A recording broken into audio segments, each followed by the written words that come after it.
welcome to another episode of Indie Talk here at the Dakotan, Dunseith Debacle style. Yeah, we're a little over a year into this situation now. We've been digging into the depths of it, and I really look forward to us having a special guest join us today to really kind of flesh out a lot of this. But first, I think you have an announcement. Well, I don't know if it's an announcement, but we do need to mention the episode sponsor for this episode. Thankful to The Strategist for sponsoring this episode. Go to mybizstrategist.com to learn more. They help you increase your business revenue, streamline your marketing, and save valuable time by installing a simple business system that works week after week. Just go to mybizstrategist.com. You can book your strategy session and get the ball rolling for you.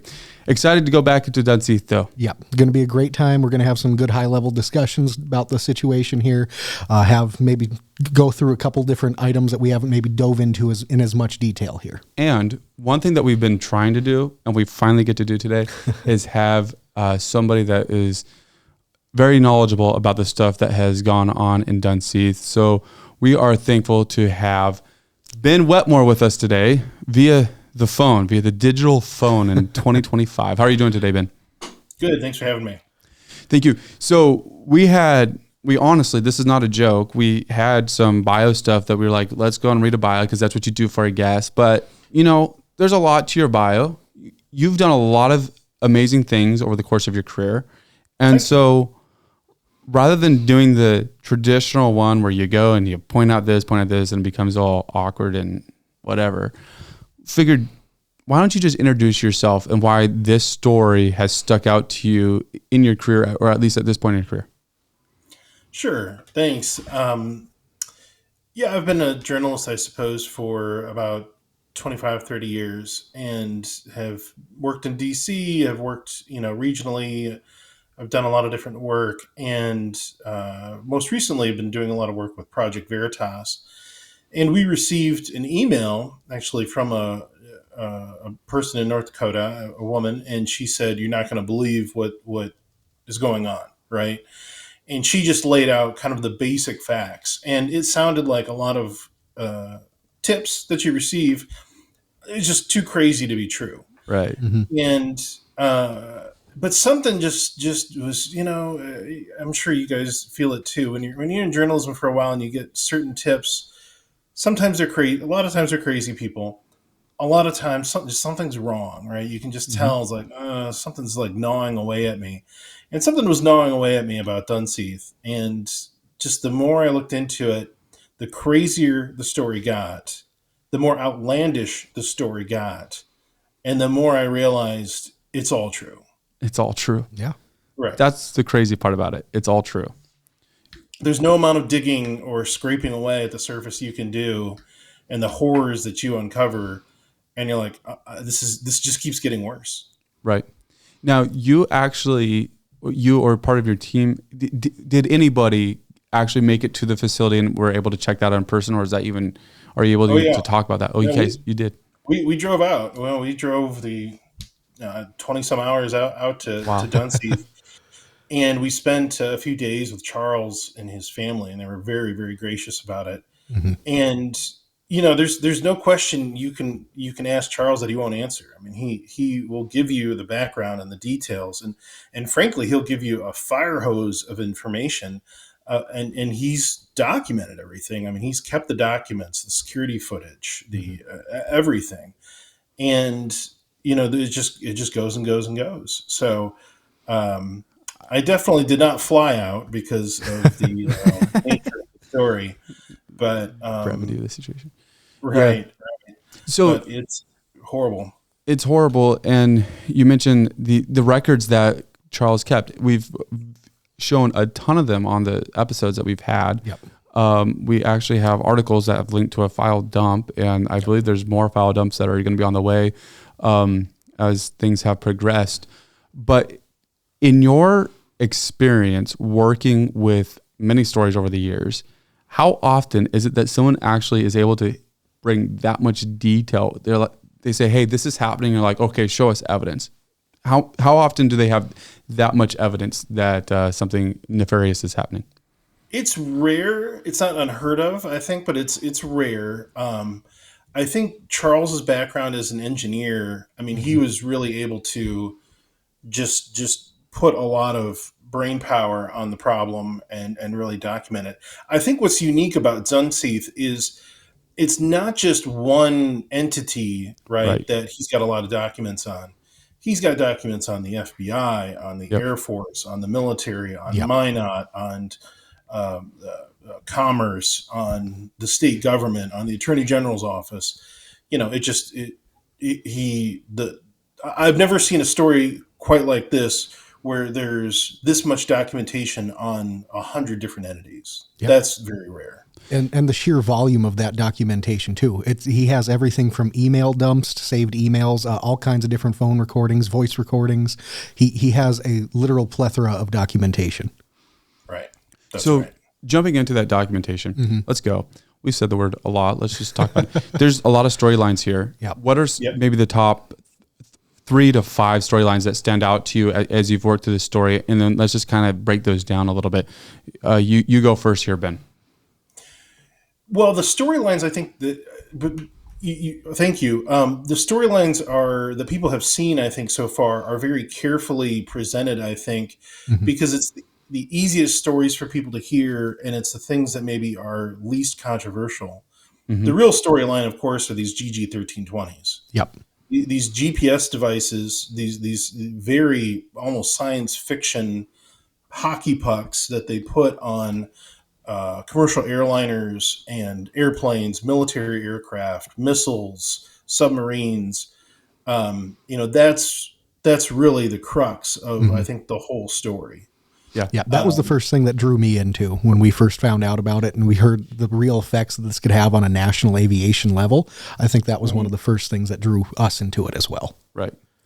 Well, and that ultimately explains all this clear sky turbulence that we're seeing, and a lot of these, the video footage of these very weird aircraft maneuvers where they're clearly losing altitude very quickly. Mm-hmm. Um, you know, this, and so it kind of ties into all the Boeing supply chain problems too. Yeah. That this is just another supply chain problem that nobody wants to talk about. Yeah. Great storyline there. One that, and so we're going to talk about that more in depth. We'll talk about the GG 213s and all the terrible things that can go on with that, and the evidence that's just left behind where you have all the documentation and you have the pieces. I think the thing that stood out to me is like you have 2 main storylines and top of the Chiptronics article that actually we'll talk about more, where you've written, and we're going to be releasing that, kind of breaking down some of the stuff that's gone there. You have Agent Brejo, and how he's connected to that, and you have this murder in Minot that he's connected to as well. And then you have the entirety of the Commerce Department and their involvement. Exactly. And that's driving down where you have these two major storylines that branch out, where you have Commerce Department and either incompetence or nefarious things that have gone there on there. Mm-hmm. And then you have what you've already mentioned, where forget about them for a minute. There's this huge risk that affects everybody, whether you want to admit it or not. There is a risk that affects everybody that ties back to Dunseith. And then you have the feels pretty clear, but maybe subjective opinion that Commerce did some nefarious things to the owner of the building there, Charles Hofer. So 2 huge storylines right there, and then all the sub ones that kind of address as we got there. What's the one maybe that stands out to you there? Outside of obviously Commerce is one of the big ones for here in North Dakota. There's a lot of subsequent stories that have involved Commerce aside from this, where there's really questionable uses of funding that they dole out money, maybe don't check into the situation as much as they should have. And this is just such a bigger picture of a lot of those little things. I think that's one of the big things with this. Yeah. And on top of that, then, like you said, there are so many I don't want to even say lesser, but other storylines, sub-storylines that go into it. I mean, we can talk about the bloody room that he found. Right. We can talk about the former armored car company that was involved there. There's a number of places that this goes to. It just doesn't end. Go ahead. That's exactly right. And the only thing I would add to that is, I think if you stepped outside of, as an outsider, I think it helps me a little bit to look at this. If you said the state of Louisiana had a state bank that they were involved in business deals with, you'd say, gosh, that's probably going to lead to some political corruption, right? Right. Like, Yeah. and if dead bodies started showing up at different projects that the state bank of Louisiana was involved with, you'd say, well, right. I mean, like, Yeah. it wouldn't be controversial to say these things are probably related to one another. So I think it's hard to admit what's sometimes obvious, right? Yeah. But there's dead bodies, there's federal corruption, there's political corruption, there's banking corruption. Um, I mean, it's sad. It's really sad. It really is. All right. So let's jump into the core crux thing that is identified there right away by our guest, Ben. And that is the actual components. Yep. The GG1320s, the refitting and cleaning of the quote cans that were sent back up to the facility. You have that still happened after Hofer took over the facility, where there's still boxes that are showing up and they're being traced through the little town of Dunseith to a bar, right? Yep. And this is stuff that's supposed to be done in what kind of environment? These are supposed to be, if the packages contain what is believed to be contained in them, and it's more of the cans, these are supposed to be cleaned in a completely sterile environment, a static-free facility, things that have to be ITAR, which is international trade, and it's a restriction for the national... for these parts. Arms control. That's it. These parts are restricted, and they're supposed to be worked on by people that are allowed to work on them in facilities that are approved to be worked on. Right. So need to have a high care, and this is just going through this facility in Dunseith. Mm-hmm. So how concerning should this be? Is this something we've talked about? This is something where already addressed this clear air. I can't talk today. Clear air turbulence. Talk about it for a minute. Yeah, no. This is one of the first big storylines that we dove into. Is how this could have some of those national repercussions across not just the U.S. but across the globe too. If these GG1320s are used in anything from any Airbus, Boeing plane, I believe Air France uses them as well. These are things that are used across the globe, and that's just in commercial aviation, let alone military aviation, and along with different seafaring vessels as well. These are things that are used to balance and allow planes stability. Yep. And when you have these things that may be worked on improperly, that starts to raise questions like we were talking earlier about the clear air turbulence. And are these things, is clear air turbulence really affecting these things, whatever it may be? Or is there a reason that this clear air turbulence is happening? And I believe earlier this year, in early 2025, there was an actual documented case where they go and say one of their gyroscopes was malfunctioning.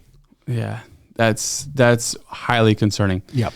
And Ben, you went and you've actually put together an article that we're going to be releasing here at the Dakota and here shortly after this episode. If you're watching this episode, this article is probably already out, on Chiptronics, which was actually the original company that was behind the taking care of this technology.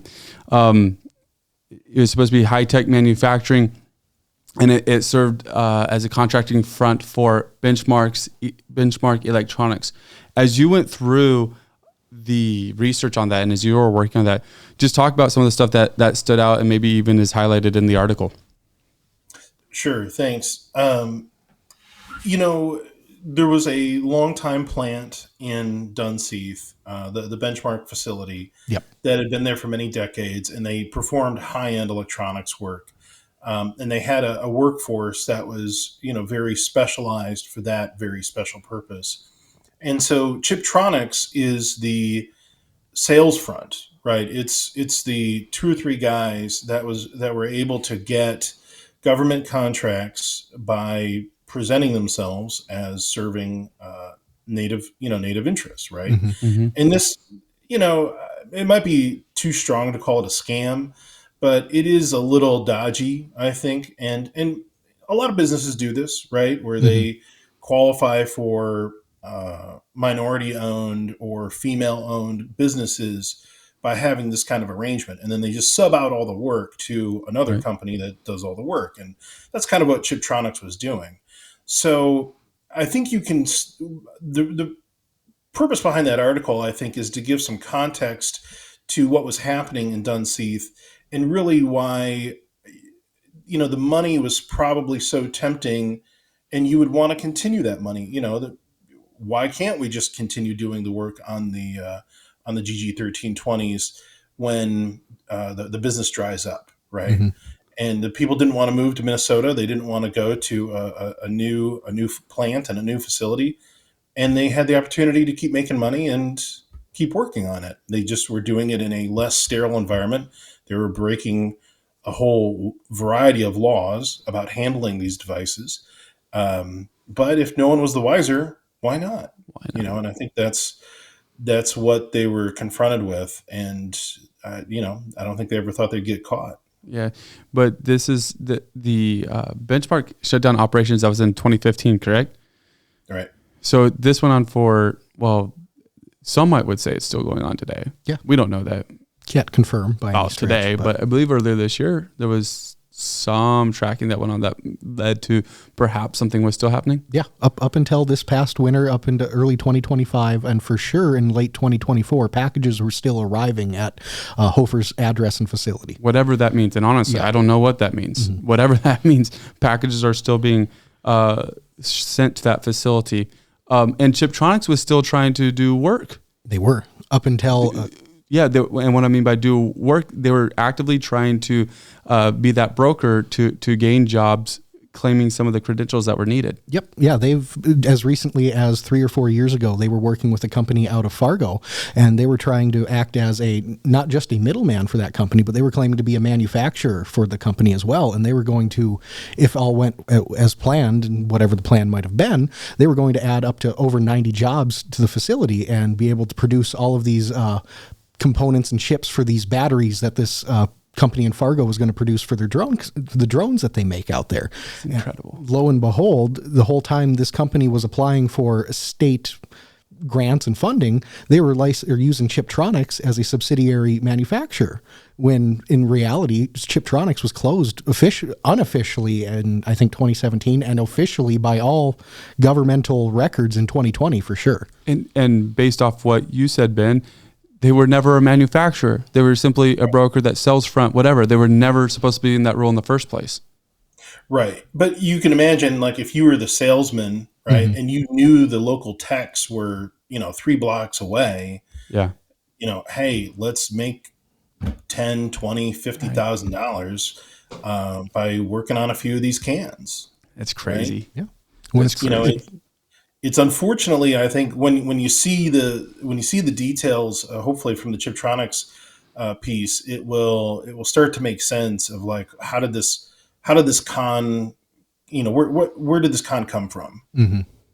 But what you're saying is there's this like major con, and that's just the foundation of the whole thing. Not that it's all tied together with one person, but it's all tied to the same storyline of that's just the foundation of what's going on here. You dig a little deeper, you get into the Bank of North Dakota. That's probably a little bit too closely tied of some of the activity that they do with the state. Because you have your own state bank, and then you get into the actual actions that happen by individuals, where there's the dead bodies that show up, there's bloody room that shows up, there's those different things. Okay, so Chiptronics, crazy thing there. Basically, what I want to know though is we have all this stuff, but like I don't. This isn't a great question, okay? But what does it mean? Because I feel like we see all this stuff, and to this point, we've presented all this evidence out there, and we've talked with Mr. Hofer himself, and we've talked about this whole deal. But I think people are at the point of like, what does this actually mean? And it's a hard question to answer. I don't know that you'll be able to answer it directly, but there's this lawsuit out there. There's these different things that are happening. What does it actually mean to either the state, to either Chiptronics, either airplanes, to your best guess? I think, well, there's layers to it. Yeah. One, it means that commercial aviation is at risk, right? And Gotcha. It means that people are probably dying, and this is being covered up at a state and federal level. Another layer. I want to ask a question to that layer. Yep. What you mean by that, and what we've kind of, I could say felt by this too, is that when you get in an airplane right now, when you go on board it would have to be the specific one that has that gyroscope in it. But so I won't mention any major airlines with that, but an airplane that has that in that your flight could be at risk. From what information and evidence I think we have, and the statements that we're looking at, I think that's correct. Wow. And I think it's really troubling. Two of my kids were going to visit a relative, and I drove 20 hours instead of putting them on a plane. I just didn't want to risk it. I didn't want to live with that on my conscience, having spent time on the story. Right. It's fair. I think people should be concerned. Very good. Okay. Level 2 or layer 2. Next layer 2 is that there's this ongoing massive criminal enterprise that is being protected. And on some level, I think it has to cause people to wonder, why would the political system and the elected officials and law enforcement, why would people cover this up? And then why are good law enforcement officers saying that they're afraid for their careers and afraid for their lives? Right. And I think it suggests that there's some really bad things going on in North Dakota right now. And I think the Bank of North Dakota is a big part of it. I think commerce is a big part of it. I think your governor's office and your attorney general's office is a big part of it. And that leads to a million other problems. How often, one of the agents, Agent Breho, tells Hofer, destroy the evidence. I got word from my boss. What you've worked on these stories before. How often have you seen that a statement similar to that be told to someone, destroy the evidence, and it be in the right thing to do? Well, it's never the right thing to do. Mm-hmm. But what's amazing here is that, Agent Breho, who, we believe is a Department of Homeland Security agent, is putting this in writing in an email and CCing other state officials saying, destroy evidence of a crime. The brazenness that nobody cares. Right. Well, and he would have had to have had the confidence to know that he could say this in writing in an email and that he would never face any repercussions. Yep. So either he had... I've worked in government. People are paranoid about what they put in writing. Right. Yeah. Open records. Because it could get FOIA'd. It could come out in litigation. People are very careful about what they put in writing. And for him to be that brazen tells you something's very rotten in North Dakota. Either he has already had discussions with superiors instructing him to do this, or he has had similar experiences in the past doing something along these lines where it hasn't had an issue before. Right. Well, specifically to him, and I don't know how far we want to go down this rabbit hole, but even with the trial that's going on, it's been interesting to see how that's been handled. Yep. I mean, it's clearly, we don't know all the evidence, we don't know everything about it, but there was clearly a murder that happened, and here charges have been getting lessened. There's plea deals that have come out that have been quite weaker than what you would anticipate with something like that. And there's been subpoenas issued towards media groups in the state as well for interviews they've done with people associated with the case. It's really turning into a quagmire of itself. Can I put a little more specificity there? Please. I have never heard of a prosecutor in a murder case using the government's subpoena power to try and get exculpatory evidence for the defendant out of a media entity by getting inconsistencies from the victim. Mm-hmm. I mean, this is crazy. It is. And they don't even care about what Breho's motive is. That's the thing. That's the incredible thing. It's nuts. Clearly the fix is in, right? Somebody put pressure to cover up the fact that this Air Force sergeant was murdered in cold blood, and that Jenny, the female victim, he tried to kill her too. And just through the grace of God, she survived. Yeah, it's incredible that she did survive, and she was willing to go on a different network, which is great, and talk about it, which kind of took away any of the Marcy's Law or whatever. And one thing with that too, she didn't just do an interview with one media source. She's done an interview with at least two. But however, to this point of recording this video, there's only been a subpoena of one of those companies so far. Yeah, right. And I wonder if that seems a little interesting to me as well. Hey, we reached out to her. We were almost one of them as well. Maybe. Yeah, timing didn't work out at that point, and. Interesting stuff. So fixes in on this is what it feels like, that perhaps there's something far bigger going on in the state of North Dakota. I think it's interesting. Obviously, we're coming towards the end of this interview. Basically, the focus of this was that Chiptronics portion, which you're actually going to be able to read an article on it. Just go to mydakotan.com and you can check out that full article. Is very lengthy and a lot of details. Some people have asked for more details about what's going on. Mm-hmm. You'll find the details in there. And so I really encourage you to take the time to read that. Yep. Ben does a phenomenal job of summing this entire thing up in a very concise and cohesive manner. Absolutely. Thanks. Where do we go from here? Obviously, we're waiting for the state to play out and the lawsuit to play out and all that with Hofer. But as far as storylines, where do you go from here as far as kind of what you're thinking next that is interesting and might be interesting to take a deeper dive into? Well, I honestly think it's like the problem is that there's so many good storylines. Yeah. I love beating up on banks, and I savor the ability to go into the details of the Bank of North Dakota.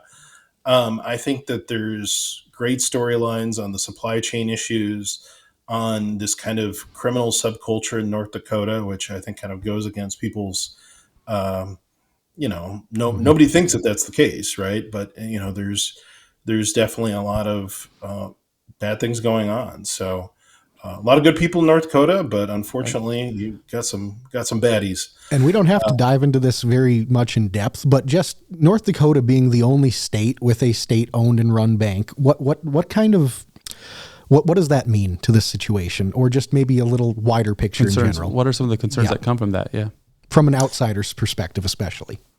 Well, my first concern would be what I have already discovered is happening, which is that the state bank has bought into all of the private banks in the state. Yep.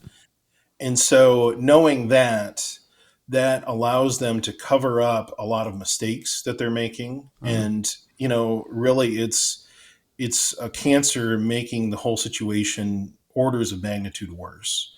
And then obviously the political corruption and the personal corruption that I think comes along with these kind of political banks.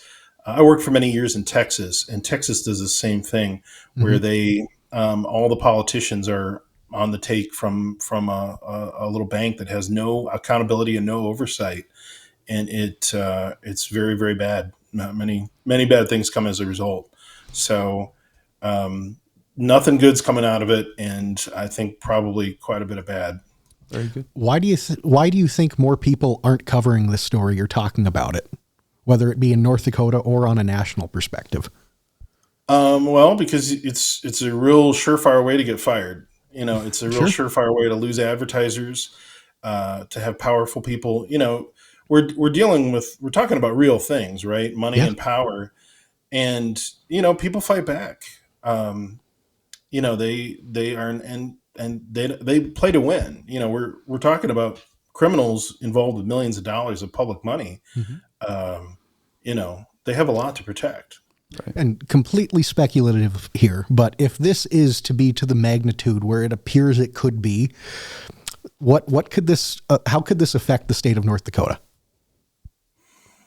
It's a broad question, I understand, but that's all we ask. Yeah. It's tough to answer that, I think, because the scary thing is it could just keep going on. Yeah.